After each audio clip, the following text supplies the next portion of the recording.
सरकारी नौकरी में 1 लाख पे जाने में, उसको सॉफ्टनेट ज्वाइन करके केवल 1 साल लगा 1 लाख की इनकम पे जाने में। अभी 1,61,000 का हाईएस्ट है उसका आ चुका है। 1.25 लाख से महीना ऊपर इनकम अभी उसकी रेगुलर चल रही है। और दिसंबर 2024 का जो टारगेट उसका है, बताना मत बाहर किसी को, 10 लाख महीने का है। प्रोफेसर तो अभी 2.5 लाख तनख्वाह लेता है, दिसंबर तक जाते जाते 2.60 या 2.65 करेगी, 10-15 हज़ार ही बढ़ेंगे, 10 लाख तो बढ़ने से रहे। और वो दिसंबर 2024 का टारगेट रखे हुए हैं 10 लाख का, और अब तक मीटिंग में एक दिन नहीं आई। इतना खतरनाक बिजनेस है। फिर बात आती है कि मैं इस बिजनेस में आया क्यों। मैं कॉलेज का प्रोफेसर जिसकी इतनी अच्छी तनख्वाह है, उसको इस बिजनेस की कहां जरूरत पड़ी। आज से ठीक कुछ साल पहले, लगभग 9-10 साल पहले मैं इस बिजनेस में आया था। मेरे पास लगभग 9-10 साल का तजुर्बा है नौकरी के साथ साथ डायरेक्ट सेलिंग का। और इस 9-10 साल में मेरी मिसेज के खाते में अप्रोक्सीमेट 2 CR, 2 करोड़ से ज्यादा रुपए डायरेक्ट सेलिंग से क्रेडिट हो चुके हैं। कोई चाहे तो उसकी पासबुक भी चेक कर सकता है, देख सकता है, अगर देखना चाहिए। मैं इस बिजनेस में कैसे आया, मैं कॉलेज में एक दिन अपनी क्लास पढ़ा रहा था, मेरे पास अचानक एक व्यक्ति का फोन आता है। एक तो जो पैसा कमाना चाहते हैं मोबाइल स्विच ऑफ रखें, मीटिंग में से उठ के ना जाए, क्योंकि मीटिंग में से उठ के जाओगे ज्यादा पैसा कमा नहीं पाओगे। सच्चाई बता रहा हूं, ज्यादातर लोगों को पैसा जानते हैं क्यों नहीं आता इस बिजनेस में। जब सीखने की बात आती है तब उनका मोबाइल बजता है, जब सीखने की बात आती है तब उनको अर्जेंट काम याद आता है, फोन उठा के बाहर निकलते हैं। फिर वो सीख पाते नहीं है, सीखते नहीं है तो पैसा आता नहीं। सच्चाई बता रहा हूं, रामेर इस बिजनेस में अभी 2.5 लाख 3 लाख की इनकम पे पहुंचे हैं 4.5 साल में। मैं पहुंचा 1 साल में 1 लाख की, 1.5 लाख की इनकम में, 1 साल में 1.5 लाख की। आप यहां पर बैठा हुआ हर शख्स 6 महीने में 1 लाख की इनकम पे जा सकता है, अगर प्रॉपर तरीके से बिजनेस को सीखने का प्रयास करे और सिखाई गई बातों के अनुसार बिजनेस करे। पहली बात तो समझना यह जरूरी है कि बिजनेस करना क्यों है, मैं ये बिजनेस क्यों कर रहा हूं। आज से ठीक 9-10 साल पहले जब पहली बार मैंने ये बिजनेस देखा, एक लड़का मेरे पास आता है, फोन करता है मेरे को कि प्रोफेसर साहब आपसे मिलना है। मैंने कहा मिलना है तो ठीक है भाई, मैं कॉलेज में हूं, आ जाओ।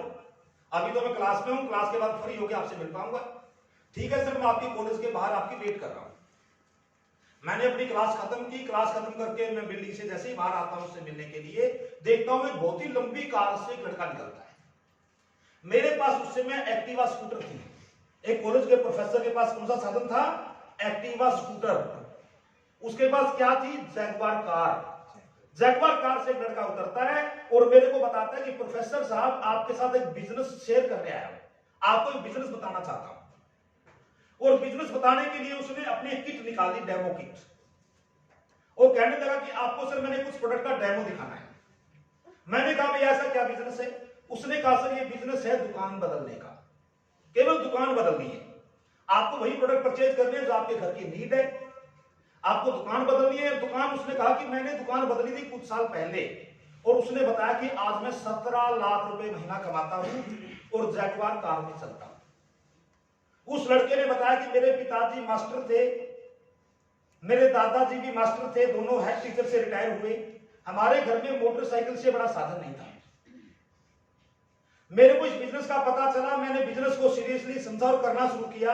हालांकि मेरे पिताजी ने बहुत ज्यादा विरोध किया था। उन्होंने कहा था कि तू पढ़ लिख के मास्टर बन या लेक्चरर बन या प्रोफेसर बन, कहां ये चैन वाली कंपनी, मेंबर वाली कंपनी में जुड़ेगा, कहां ये साबुन तेल चाय पत्ती बेचने का काम करेगा। मेरे पिताजी मेरे साथ 2 साल तक बोले नहीं थे। लेकिन मैं बिजनेस की किसी मीटिंग में चला गया, मेरे को बिजनेस समझ में आ गया, मैंने सीरियसली इस बिजनेस को समझ के सीरियसली करना शुरू कर दिया। मैंने नौकरी का फॉर्म नहीं भरा, इस बिजनेस में लगातार काम करता रहा। आज मैं 10 साल से इस बिजनेस में काम कर रहा हूं, 17 लाख रुपए महीना कमा रहा हूं, और जगवा कार से आया ही था। जब उसने डेमो दिखाने के लिए किट निकाली तो मैंने कहा सर डेमो तो मैंने देख लिया, मेरे को डेमो देखने की जरूरत नहीं है, मेरे को तो दुकान बताओ कहां पे है, जिस दुकान से सामान खरीद के आप 17 लाख महीना कमाते हो, जिस दुकान से सामान खरीद के आप जगवार कार से चलते हो, मेरे को तो दुकान बताओ कहां पे है। मैंने लड़के को कैंटीन में चाय पिलाई, उसके साथ उसकी गाड़ी में बैठा उस दुकान पे गया, 5,000 रुपए का सामान परचेज किया अपने घर की जरूरत के अनुसार। उससे पहले मेरे पिताजी मिलिट्री में थे, घर का सारा सामान फौज की कैंटीन से आता था।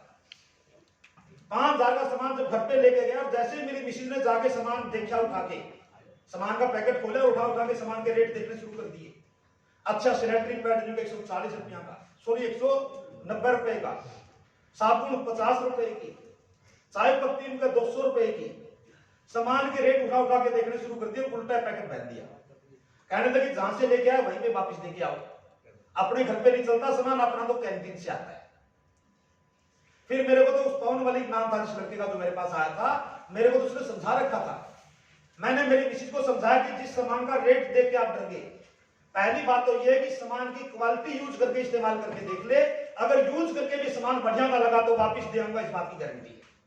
क्योंकि हमारी कंपनी खुला सामान वापस ले लेती है अगर किसी को समझ में ना आए। ये कंपनी की टर्म एंड कंडीशन में हर प्रोडक्ट पे लिखा हुआ है 100% सेटिस्फेक्शन की गारंटी। अगर कोई प्रोडक्ट आपने यूज किया अच्छा नहीं लगा, वापस देके पैसे वापस ले सकते हैं। तो मैंने कहा सामान यूज करके अच्छा नहीं लगा, पसंद आया तो वापस देके पैसे वापस आ जाएंगे। और मैंने कहा सामान यूज कर लिया तो गलती से सामान की दीवानी हो जाएगी, कैंटीन का अपने आप छोड़ देगी, इतनी बढ़िया क्वालिटी का है। क्योंकि बढ़िया क्वालिटी का था तभी तो 17 लाख महीना इनकम थी, बढ़िया क्वालिटी का तभी तो रामेश जी 3 लाख महीना कमाते हैं, तभी तो मुंशी जी शानदार लेवल पे चले गए, तभी तो मेरा 6 महीने में जगह 1 लाख से ऊपर चला गया।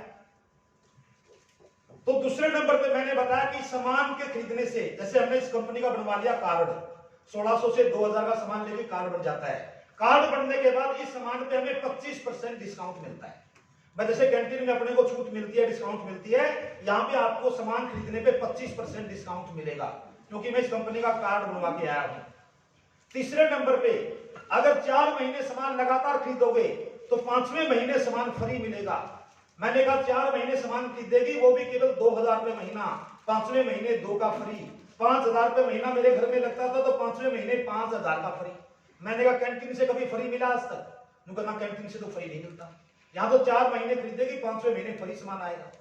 मैंने कहा प्रिंट रेट मत देख, ये सामान 50% डिस्काउंट पे पड़ेगा। और मैंने उसको बताया कि सामान के यूज करने से खाते में पैसे भी आएंगे, और मैंने कहा पैसे भी तेरे वाले खाते में आएंगे, आईडी भी तेरा नाम लगा के आए, पैसे ही पता लगा किसके खाते में पैसे आएंगे। 50% सस्ता सामान पड़ेगा। सच्चाई बताता हूँ, तुरंत वापिस पैकेट खोला, चाय पत्ती का पैकेट उठाया, रसोई में गई और 2 कप चाय के बना के लेके आई। 2 कप चाय के बना के लेके आई, मेरे से भी पहले चाय का घूंट भरा। मैं चाय कैसे बनी है, और चाय का घूंट भरते ही बोली कि ये चाय तो जो स्वप्न की चाय है ना, टाटा गोल्ड से भी बढ़िया है, टाटा गोल्ड से भी बढ़िया। एक बार गलती से कोई पीएगा, दूसरी चाय को हाथ नहीं लगाएगा, क्योंकि ये चाय पीने से ना तो एसिडिटी बनेगी, ना जलन होगी, ना आपके हेल्थ को खराब करेगी। यानी इस तरह की प्योर केमिकल फ्री चाय है। ऐसी ऐसी प्रीमियम क्वालिटी की चाय पी के, ऐसे ऐसे प्रीमियम क्वालिटी का सैनिटरी पैड इस्तेमाल करके, ग्रेड 1 बाथिंग सोप से नहा के अगर खाते में लाखों रुपए महीना आ सकते हो तो दुकान बदलने में कोई बुराई है? No. बदली जा सकती है। yes. एक ही लाइन का बिजनेस है, दुकान बदलिए जिंदगी बदल जाएगी। ज्यादा लंबा चौड़ा भाषण में देने वाला नहीं हूं, एक बात बता करके मैं अपनी वाणी को विराम दूंगा। इस बिजनेस में कामयाबी कैसे मिलती है, कैसे कामयाबी मिलती है, छोटी सी बात आपको मैं बता देता हूं, छोटी सी स्टोरी बता देता हूं। एक बार किसी एक गांव में एक साधु बाबा रहते थे, और उस साधु बाबा की खास बात थी, वो जब जब नाचता था तब तब बारिश होती थी, जब जब नाचता था तब तब बारिश होती थी। तो एक बार गांव के लोग इकट्ठा हुए और बाबा जी के पास गए कि बाबा जी ऐसी क्या खास बात है आपने, कि आप जब जब नाचते हो तब तब बारिश होती है? बोले ऐसा तो हम भी कर लेंगे, तो क्या हमारे नाचने से बारिश नहीं आएगी? तो गांव के लोगों ने भी नाचना शुरू कर दिया, लेकिन सारे के सारे नाच कूद कर थक लिए और बारिश नहीं हुई। दोबारा फिर बाबा जी के पास गए, बोला बाबा जी बता दे, या तो नहीं तो फिर आपकी आज जान को खतरा है, या तो आज ये बता दो कि आप ऐसा क्या करते हो कि आप जब जब नाचते हो तब तब बारिश होती है। तो जानते हो साथी बाबा जी ने क्या कहा कि जब मैं नाचना शुरू करता हूं, जब बारिश करवाने के लिए मैं नाचना शुरू करता हूं, मैं तब तक नाचता हूं, तब तक नाचता हूं, तब तक नाचता हूं जब तक बारिश हो नहीं जाती, मैं रुकता ही नहीं। तो इसीलिए अगर इस बिजनेस के अंदर आप एक बार ज्वाइन हो गए, आपको जब तक बिजनेस करना है, जब तक बिजनेस करना है, जब तक कम से कम 1 लाख महीने की इनकम पे चले ना जाओ। अगर ये सोच के आप ये बिजनेस करोगे, मैं गारंटी देता हूं 1 साल के अंदर अंदर कई सारे लोगों का चेक अगर 1 लाख पे नहीं भी आएगा, 50,000, 60,000, 70,000, 1 लाख के नजदीक चला जाएगा। और एक बार गलती से इस बिजनेस में किसी के 50,000 रुपए महीना आ जाए, उसको लाख भी आएंगे, 2 लाख भी आएंगे, और 5 लाख भी आएंगे, और 50 लाख भी आएंगे। लेकिन उसके लिए समय समय पर आपको हमारे ट्रेनिंग और मीटिंग प्रोग्राम में आना होगा, आपको डिसीजन लेना होगा, फैसला लेना होगा कि मेरे को सोपनेट से अपनी जिंदगी को बदलना है। लेकिन दिक्कत कहां पे आती है? दिक्कत ये आती है मैक्सिमम लोग अपनी जिंदगी में फैसला ही नहीं ले पाते। छोटा सा फैसला होगा उसको देख लेने के लिए भी 6 जगह बात करेंगे। एक चुटकुला मेरे को इसी बात पे याद आ गया। एक बार की बात है, 2 साथी थे, दोनों ने पूरी पढ़ाई लिखाई कर ली, बीए की, एमए की, पीएचडी की, पूरी पढ़ाई लिखाई, बीएड सीएड सारे कर लिए, एचटेट पीटेट सीटेट सारे पास कर लिए। नौकरियां तो आजकल रही नहीं। दोनों ने पूरा प्रयास किया, फार्म भरे नौकरी के लिए, पेपर दें, इंटरव्यू दें, कहीं नौकरी ना लगी। 4-5 साल हो गए, नौकरी लगी नहीं। घर वालों ने वेट करके, गांव के रहने वाले थे, ठीक ठाक जमीन आती होगी, दोनों की शादी कर दी। गांव का रहने वाला और ठीक ठाक से जमीन हो, उसके पास शादी हो जाती है, चाहे उसका रोजगार हो या ना हो। तो दोनों साथियों की होगी शादी। शादी होने के बाद 1-2 साल दोनों के पास बच्चे भी हो गए। और कोई बेरोजगार हो, बेरोजगार, और उसकी शादी हो जाए, बच्चे हो जाए, हालत कैसी होती है वही बता सकता है जिसके बेरोजगार के साथ ऐसा होगा। मम्मी न्यारे ताने मारेगी, पापा न्यारे मारेगा, उसकी मिसेज न्यारे मारेगी, तानों से जिंदगी खराब हो जाती है। तो दोनों साथियों के साथ वही बढ़ा। तो एक दिन दोनों साथी गांव में इकट्ठे बैठे थे, दोनों एक दूसरे से बात करने लगे, भाई नौकरी तो मिलने वाली है नहीं, ऐसा करते हैं कोई ना कोई व्यापार शुरू कर लेते हैं। साथियों, दोनों साथी को व्यापार करने का मन बना लेते हैं। एक साथी कहता है व्यापार किस चीज का करें, अपने पास तो तजुर्बा भी नहीं है, एक्सपीरियंस भी नहीं है। दूसरा साथी कहने लगा ऐसा करते हैं, अपन गांव के रहने वाले हैं, अपने दादा परदादा पिताजी सभी पशु पालते आ रहे हैं, अब हम भैंसों की डेयरी बनाते हैं। दोनों ने भैंसों की डेयरी बनाने का फैसला ले लिया। और जैसे ही डेयरी बनाने का फैसला लिया, एक साथी कहने लगा अपने पास तो पैसे भी नहीं है, आज तो भैंस भी कम से कम 1-1 लाख रुपए की आती है, पैसा कहां से आएगा। दूसरे ने कहा कि ऐसा करेंगे, किसी रिश्तेदार के यहाँ से पैसे उधारे लेके आएंगे, शुरू में एक भैंस खरीदेंगे, उस भैंस की पूरी सेवा करेंगे, बढ़िया से दूध उसका बेचेंगे, बेच के दूध बाद में 4-6 महीने बाद अपन दूसरी भैंस ले आएंगे। ऐसे करके धीरे धीरे अपने कारोबार को बढ़ाएंगे। लास्ट में बात पे फिर अटक गई कि अगर एक ही शहर में दोनों डेयरी बनाएंगे तो मेरा कंपटीशन हो जाएगा। दोनों ने फैसला कर लिया। एक ने फैसला किया कि मैं जयपुर शहर में जाके डेयरी बनाऊंगा, कि बड़ा सिटी है, अच्छा दूध का रेट मिलेगा, मैं जयपुर में जाके ऐसी डेयरी बनाऊंगा। दूसरे ने लुधियाना में जाके डेयरी बनाने का फैसला कर लिया और मीटिंग खत्म हो गई। दोनों अपने अपने घर को चले गए। समय बीतता गया, 1 महीना, 2 महीने, 6 महीने, 1 साल, 2 साल, 5 साल, 5-6 साल के बाद एक दूसरे की याद आई। एक दूसरे से फोन पे संपर्क किया, अरे फलाने व्यक्ति कहाँ, रे फलाने कहाँ, आओ गांव में मिलते हैं, पुराने दिनों की याद ताजा करते हैं। और साथियों, दिए गए समय पर जब दोनों गांव में मिलने पहुंचते हैं एक दूसरे से, दोनों एक दूसरे को देखकर अचंभित हो जाते हैं। दोनों में से एक साथी आपका BMW कार में होता है, सूटेड बूटेड होता है, माला माल होता है। दोनों में से दूसरा साथी उसी टूटी हुई साइकिल पर होता है जिसपे 5 साल पहले था। साइकिल वाला BMW वाले को देखकर हैरान, और BMW वाला साइकिल वाले को देखकर हैरान। वो साइकिल वाला कहने लगा BMW वाले को, अरे कहां से लग गया इतना पैसा हाथ, BMW गाड़ी में चलता है, सूटेड बूटेड है, माला माल है। कहने लगा हाथ कहां से लगना था, जो उस दिन फैसला लिया था मैंने तो वही किया। तुरंत मीटिंग खत्म होते ही अपने घर गया, रिश्तेदारों के पास गया, वहां से पैसे उधारे लिए 1 लाख, लुधियाना चला गया।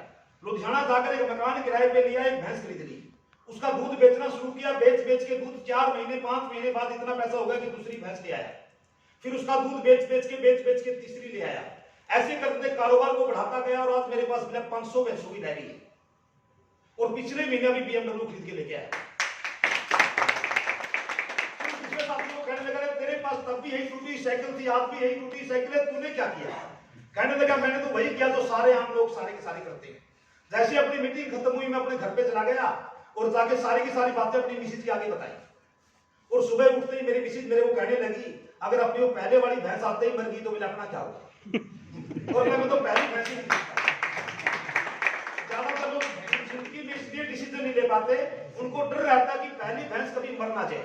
लेकिन साथियों, शॉपनेट का प्लान है, यहाँ किसी की भी भैंस मरेगी नहीं, क्योंकि 2000 रुपए दोगे, 2000 के बदले 2000 का सामान लेके जाओगे। इसलिए भैंस मरने का फायदा ही नहीं है। अगर गलती से जिंदा रह गई तो लाखों रुपए महीना आप लोगों के भी आने वाले हैं, भैंस आपके हाथ में। इसके साथ में